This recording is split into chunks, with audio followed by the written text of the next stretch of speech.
बिस्मिल्लाहिर्रहमानिर्रहीम, अस्सलाम वालेकुम। सैयद यायो सैनी एक बार फिर आप तमाम देखने वालों की खिदमत में हाजिर है। सबसे पहले आप तमाम लोगों की चाहत, मोहब्बत, खुलूस का बेहद शुक्रिया जो हमारे साथ कनेक्ट है और चैनल को सब्सक्राइब कर रहे हैं।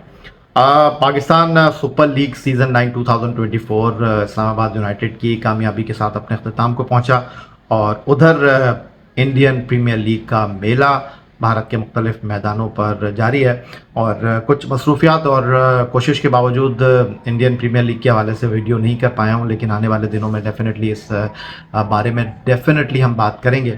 और इसमें कोई शक नहीं है कि आईपीएल दुनिया की सबसे बड़ी क्रिकेट लीग है और एक ऐसी लीग है जिसमें खिलाड़ियों को ठीक ठाक पैसे भी मिलते हैं और फिर जब ये लीग होती है तो खिलाड़ी जो हैं वो अपनी टीमों के लिए खेलने के हवाले से जो है वो अपने मुल्क की टीमों से नहीं खेलते और इसकी एक बड़ी मिसाल न्यूजीलैंड क्रिकेट टीम का दौरा पाकिस्तान है। न्यूजीलैंड के लगभग कुछ आधे दर्जन क्रिकेटर जो हैं वो पाकिस्तान इसलिए नहीं आ रहे क्योंकि वो आईपीएल में एक्शन में है।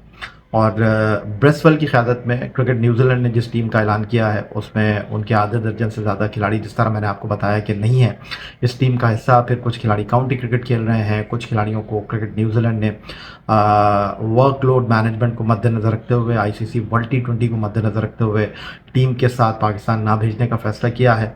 इधर टीम पाकिस्तान का जो ट्रेनिंग कैंप काकुल में जारी है वो अपने इख्तितामी दिनों में दाखिल हो चुका है और अभी जो पाकिस्तान क्रिकेट बोर्ड की सिलेक्शन कमेटी है जिसमें लगभग एक दर्जन लोग शामिल हैं, वो जनाब अभी तक इस नतीजे पर पहुंची नहीं है कि जो पाकिस्तान टीम का न्यूजीलैंड के ख़िलाफ़ कैंप होगा मुख्तसर, या वो टीम जो कि न्यूजीलैंड के ख़िलाफ़ एक्शन में होगी वो क्या होगी।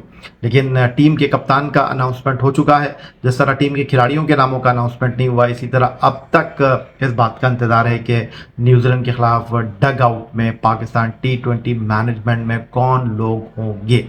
क्रिकेट बोर्ड के सरबराह सैयद मोहसिन रज़ा नकवी ने तो इस बात का खुलासा किया है कि आइंदा आने वाले चंद दिनों में पाकिस्तान टीम के कोच के हवाले से कुछ हौसला अफजा न्यूज़ मीडिया को सुनने को मिलेगी।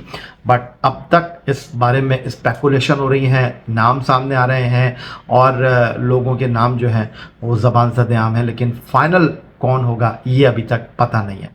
आज के इस वीडियो में मैं जो गुफ्तगू करने जा रहा हूँ न्यूजीलैंड के ख़िलाफ़, आयरलैंड के ख़िलाफ़, इंग्लैंड के ख़िलाफ़ and then ICC world T20 में पाकिस्तान के स्क्वाड के हवाले से मैं बात करना चाहूँगा। इतना आसान होगा नहीं। मैंने लास्ट वीडियो के आखिरी जुमलों में आपसे कहा था कि पाकिस्तान टीम का जो सिलेक्शन है under the captaincy Babar Azam, जो एक बार फिर टीम की बागडोर संभाल रहे हैं, उनके लिए किसी चैलेंज से कम नहीं होगा। ना सिर्फ उनके लिए 11 खिलाड़ियों को बनाना मैच के लिए और ना ही सिलेक्शन कमेटी को किसी सीरीज़ के स्क्वाड को शामिल करने के हवाले से, क्योंकि मोहम्मद आमिर वापस आए हैं, उन्होंने अपनी रिटायरमेंट को वापस लिया है। इमाद वसीम वापस आए हैं, उन्होंने अपनी रिटायरमेंट को वापस लिया है।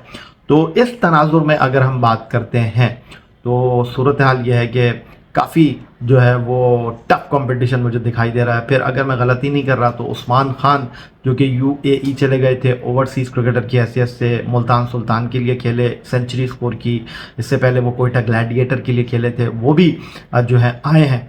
तो एक कंपटीशन है जो कि मुझे बनता हुआ दिखाई दे रहा है और सख्त मुकाबला जो है वो यहाँ पर दिखाई दे रहा है।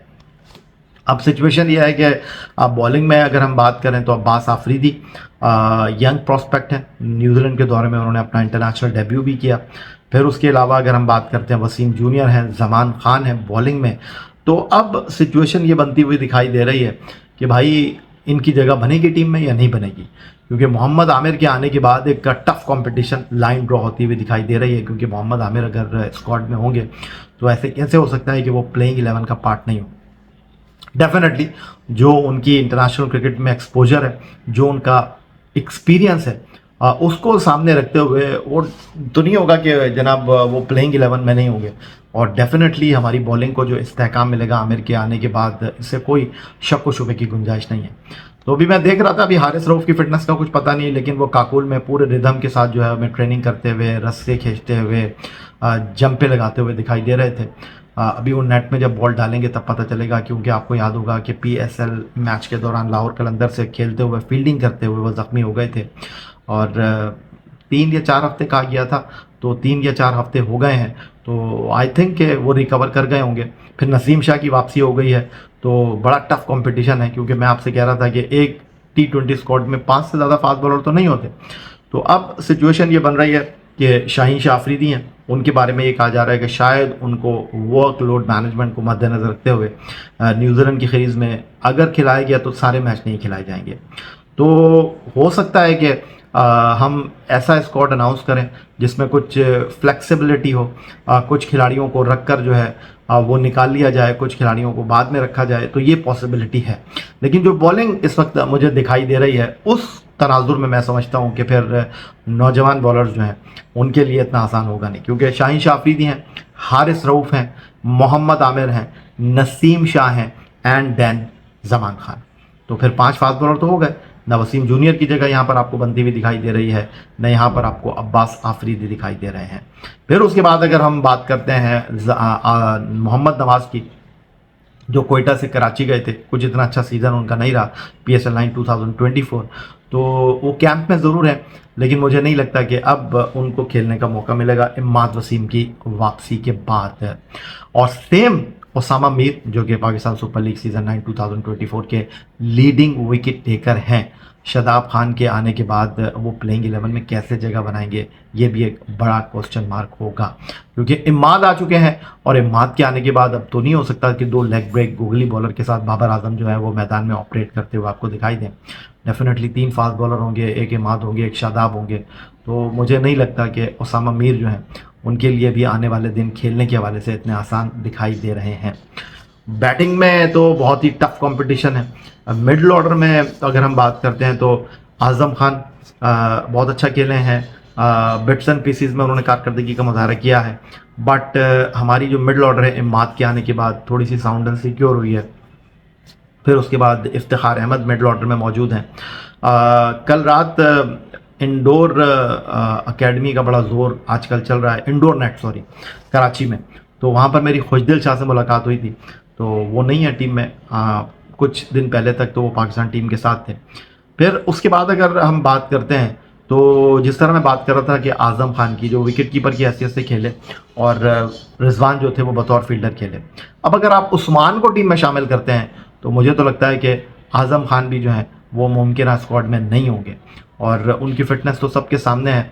तो अब सिचुएशन ये होगी कि अगर आप उस्मान खान को रखते हैं, फिर उसके बाद साहबजादा फरहान भी हैं, वो भी ओकेजनल विकेट कीपर हैं, वैसे तो वो विकेट कीपिंग कर लेते हैं, लाहौर कलंदर के लिए भी उन्होंने विकेट कीपिंग की है, तो मिडल ऑर्डर में वो भी मौजूद हैं आपके पास, हालांकि उन्होंने टॉप ऑर्डर में परफॉर्म किया है लाहौर कलंदर के लिए। तो काफ़ी टफ कंपटीशन है, और टॉप ऑर्डर की तो आप बात ही छोड़ दें, टॉप ऑर्डर में तो बहुत ही ज़्यादा जो है वो मुकाबला है। और साइम अयूब जब से आए हैं तो बाबर आजम और मोहम्मद रिजवान की जो मशहूर मारूफ मकबूल जोड़ी है उनको सेक्रीफाइस करना पड़ा, और लास्ट सीरीज़ में मोहम्मद हफीज़ के कहने पर बाबर आजम जो थे उन्होंने अपनी नंबर 1 की स्लॉट को छोड़ा और वो नंबर 3 पर आए। लेकिन अब देखना ये होगा कि बाबर आजम चूँकि अब खुद कप्तान बन गए हैं, उस वक्त वो डायरेक्टर क्रिकेट के कहने पर जो है सेक्रीफाइस करने में उन्होंने जो है वो आफियत समझी थी। अब कप्तान बनने के बाद क्या वो अपने नंबर 1 स्लॉट पर ही जाएंगे, और अगर ऐसा होता है तो जिस तरह हमने देखा पेशावर ज़ल्मी में वो इनिंग का आगाज़ करते हैं साइम के साथ, तो वाज़े तौर पर यहाँ पर लग रहा है कि मोहम्मद रिजवान जो है वो नंबर 3 पर खेलेंगे। फिर अब सवाल ये है कि अगर आप उस्मान को भी टीम में शामिल कर लेते हैं, वो भी इनिंग का आगाज़ करते रहें, तो अगर उस्मान को आप नंबर 4 पर खिलाएंगे तो फिर फ़खर जमान किधर जाएंगे। ठीक है, उनका इतना अच्छा सीज़न नहीं रहा 2024 लाहौर कलंदर के लिए, लेकिन बहरहाल भूले नहीं है चिन्ना स्वामी क्रिकेट स्टेडियम में उनकी जारहाना, जालिमाना, कातिलाना सेंचुरी को लोग अगेंस्ट न्यूजीलैंड 400 न्यूजीलैंड ने किए थे। मैच हम हार गए थे, लेकिन DLS मेथड पर हमने वो मैच जीत लिया था, just because of Fakhar Zaman brilliant 100।